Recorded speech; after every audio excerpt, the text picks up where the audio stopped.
Nobel বিজয়ী অধ্যাপক doctor Mohammad ইউনূসকে প্রধান করে একটি অন্তর্বর্তীকালীন সরকার গঠনের বিষয়ে সিদ্ধান্ত হয়েছে। রাষ্ট্রপতি মোহাম্মদ শাহাবুদ্দিনের সঙ্গে তিন বাহিনীর প্রধান ও বৈষম্য বিরোধী ছাত্র আন্দোলনের সমন্বয়কারীদের বৈঠকে মঙ্গলবার এই সিদ্ধান্ত নেওয়া হয়। ইউনূসের দায়িত্ব নেওয়ার বিষয়ে সাবেক প্রধানমন্ত্রী শেখ হাসিনার ছেলে সজীব ওয়াজেদ জয় বলেছেন, ডক্টর মোহাম্মদ ইউনূস কিভাবে দেশ পরিচালনা করবেন দেখার অপেক্ষায় আছি। জার্মান ভিত্তিক সংবাদ সংস্থা ডয়েচে ভেলেকে দেওয়া সাক্ষাৎকারে তিনি কথা বলেন।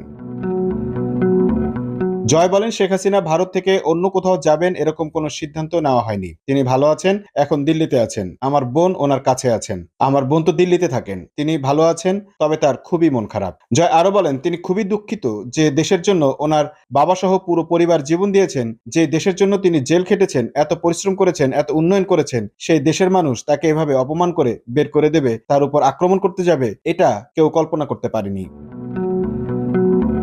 মোহাম্মদ ইউনূস অন্তর্বর্তীকালীন সরকারের প্রধান হচ্ছে এ বিষয়ে উপস্থাপকের প্রশ্নের জবাবে জয় বলেন, এ বিষয়ে আমার কোনো মতামত নেই। আমাদের সুশীল সমাজ অনেকদিন ধরে চাচ্ছেন তিনি দেশ চালানোর একটা সুযোগ পাক। তিনি এখন সেই সুযোগটা পাবেন। তিনি কিভাবে দেশ চালাবেন তা আমি দেখতে চাই। আমি দেখার অপেক্ষায় আছি, কারণ একটা দেশ পরিচালনা করা তত সহজ ব্যাপার না। রাজনৈতিক দল হিসেবে আওয়ামী লীগের ভবিষ্যৎ নিয়ে শঙ্কা প্রকাশ করে তিনি বলেন, বঙ্গবন্ধু পরিবারের কেউই বাংলাদেশের রাজনীতিতে জড়াবেন না।